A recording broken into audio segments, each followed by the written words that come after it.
right, let's move along then to the next question, which is compensation.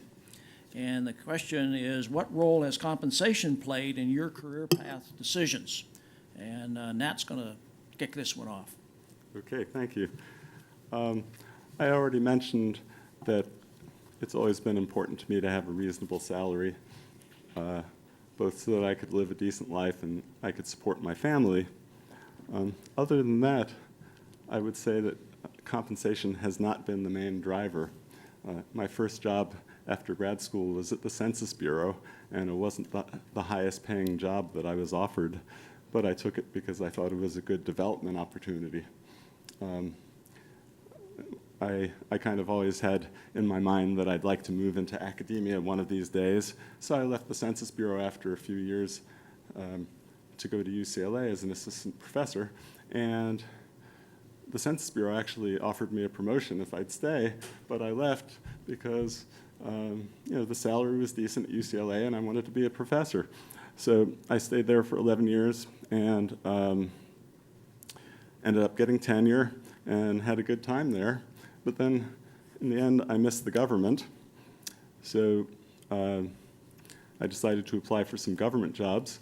And they actually, when you move to the government, they'll give you a small percentage increase, but it wasn't some huge raise. So compensation wasn't the driver. It was that I was interested in being back there. And UCLA actually offered me a promotion. So I must be a masochist or something, because I left tenure and a promotion offer to go to the government, because that's what I wanted to do at the time. So I'd say, first of all, that I never left a job for a substantial raise, but I always wanted to have a decent salary, and I always started at a reasonable salary, tried to negotiate something reasonable, not to overreach, and then I worked hard, and if I was in a position that was interesting to me, I tend to work hard and get raises, and that paid off in the end. Mm-hmm. Okay, others? Comment on compensation. Fred?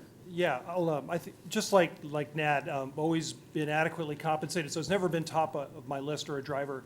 I think the one thing that I would comment on is when I started out, it was salary that I was focused on, and I've come to appreciate all the many forms of compensation that within industry people receive, whether it's retirement planning and insurance or other benefits. Certain policies that actually have a huge economic benefit for some of the folks I work with regarding, for example, work from home or flexible hour policies, which can impact daycare decisions and other types of things. So I think I would just comment that compensation should be viewed very broadly nowadays in particular, and how you can get benefits from it. It has been, never been a driver, but been a factor in the timing of some of my job changes and in some of the specifics, but I just think about it broadly. Sally? I was going to say the same thing, that in thinking about compensation, it's important to think about total compensation. So as a faculty member now, I have educational benefits for my children and so on. So you need to think about the whole package. And the second thing I would say is be knowledgeable. Do negotiate. Women in particular are not as assertive as men in this setting, and they should be. We're fortunate that the ASA does a yearly salary survey in all the sectors. I know all my faculty know about it because they bring it to me for their negotiations. Do know what the salaries are when you go into a negotiation. Mm-hmm. Mm-hmm. Dan? Yeah, a slightly different tack, and I wonder if any of you have had this experience. And while compensation hasn't really been much of an issue in a job selection, and I've always felt fairly compensated, there have been some points in my career as an academic administrator where I thought I was overpaid relative to my colleagues who were doing the real work of the university, the high impact education and research.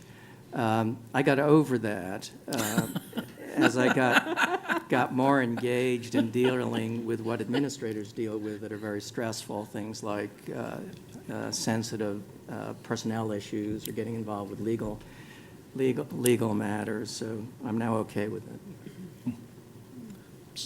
Cynthia, comments? I haven't really gone for jobs except for the one in London where I did negotiate quite a bit on compensation.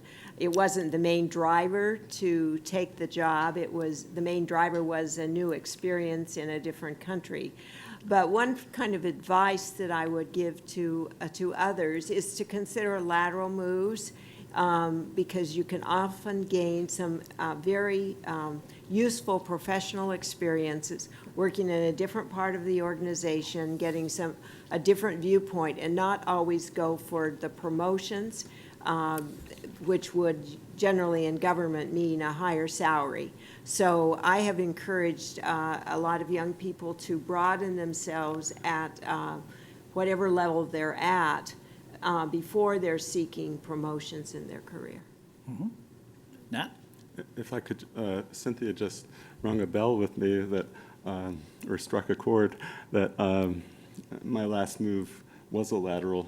It was from being a senior researcher to being more of a manager, and I didn't get a salary or benefit increase with it, but as I mentioned earlier, I did learn a whole lot, and I have learned a whole lot from it, and I've gotten different kinds of satisfactions from it. Christy, comment?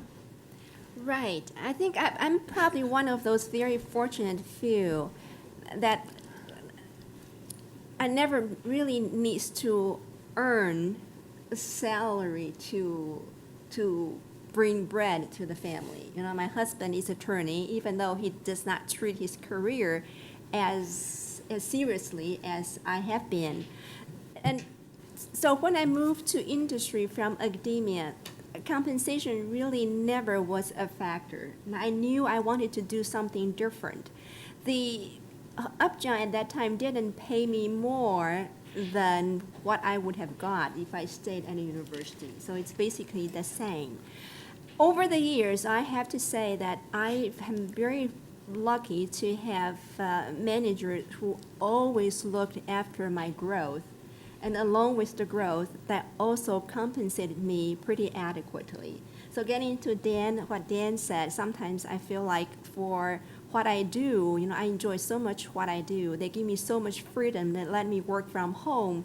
You know, Michigan and Florida, I should pay them for letting me have such a good time. And still, they compensated me very well. So I never feel that this is an issue in my job. Maybe I'm one of the very lucky fews.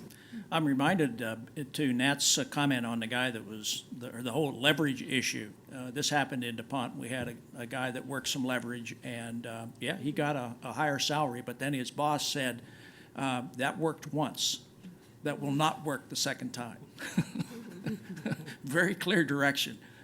You got away with it once. I would just add, and I think what Sally mentioned about the ASA salary survey, that's a source of compensation. You can see how you stack up against that. The American Society for Quality has one also, which they do annually, so you can see in the quality industry what kind of salaries are being paid there. And another one I might add is that I know some companies pay statisticians, particularly in R&D and manufacturing arenas, comparable to what they pay engineers. So you might be looking at engineering salary surveys, and that would be a source of information.